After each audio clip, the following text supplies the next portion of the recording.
गणेश गीता दूसरा अध्याय कर्मयोग।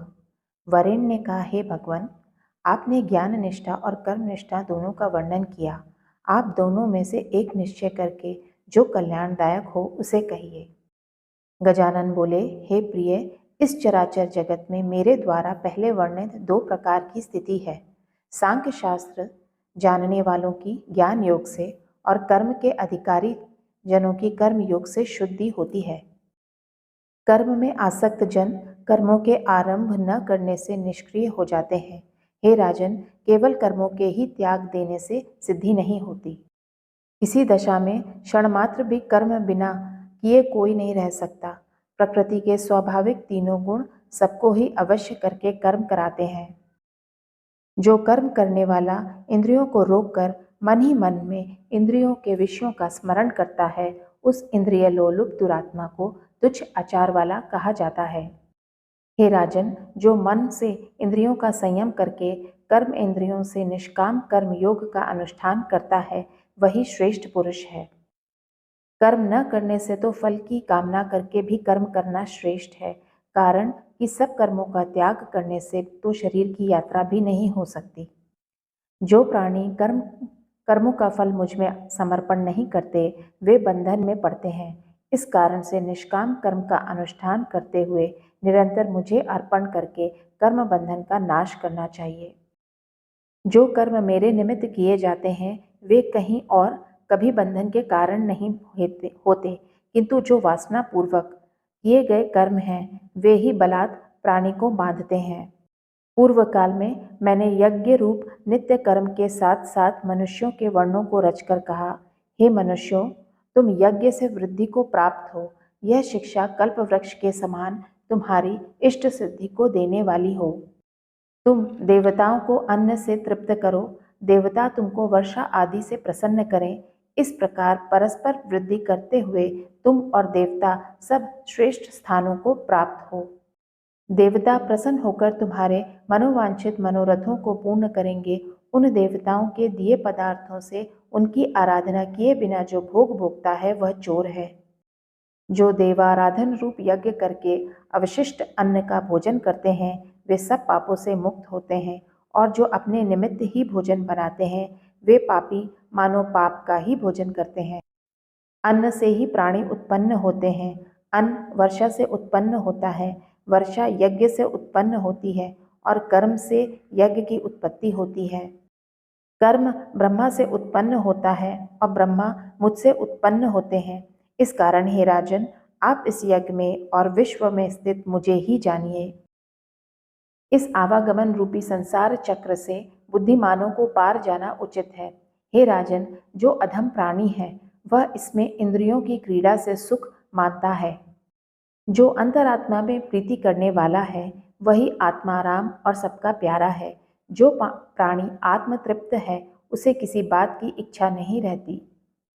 इस प्रकार का प्राणी कार्य अकार्य करके भी शुभ अशुभ फल को नहीं प्राप्त होता, तथा संपूर्ण प्राणियों में इसका कभी कुछ साध्य नहीं होता। इस कारण हे राजन, प्राणियों को आसक्ति रहित होकर कर्म करना उचित है। जो आसक्त होता है, उसकी दुर्गति होती है, और अनासक्त मुझे प्राप्त हो जाता है। हे राजन, प्राचीन काल में कर्म करने से बहुत से राज ऋषि और ब्रह्म ऋषि परम सिद्धि को प्राप्त हुए हैं। लोक संग्रह के निमित्त ही अनासक्त होकर कर्म करना उचित है। जो कर्म महान पुरुष करते हैं, वही कर्म अन्य सब करते हैं।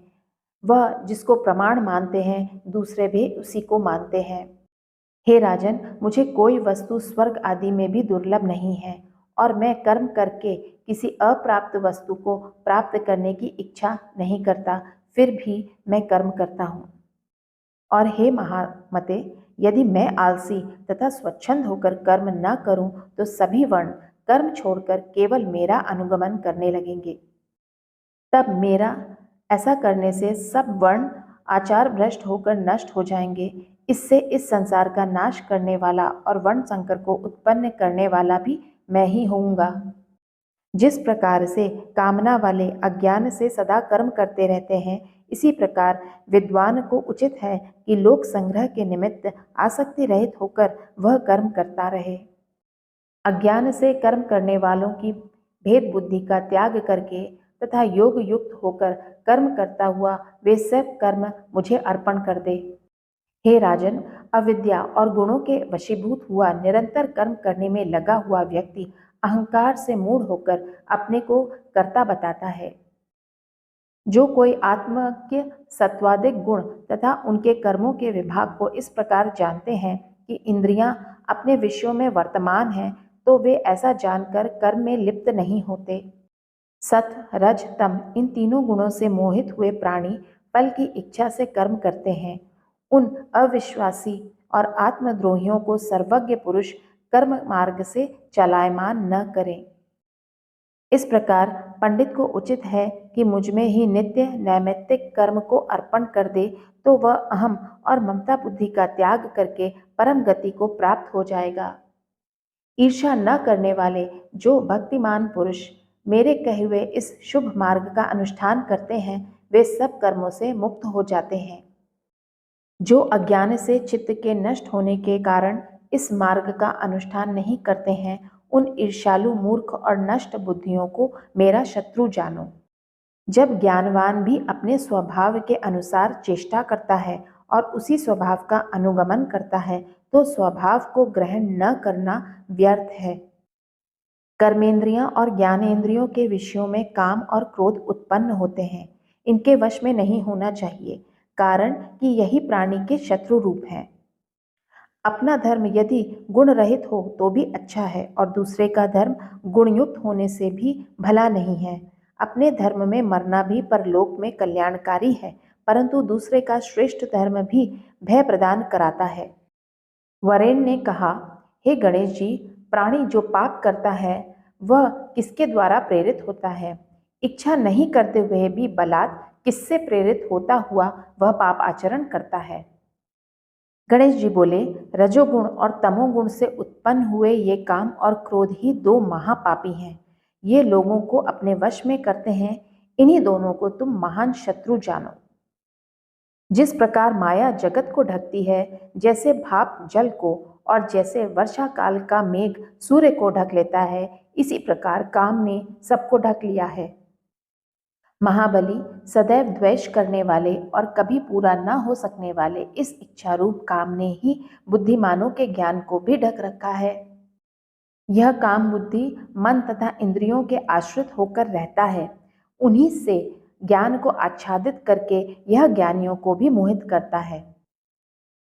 अतः पहले मन के सहित इंद्रियों को वश में करके ज्ञान और विज्ञान के नाश करने वाले इस मनोभव पापी काम को जीतना चाहिए।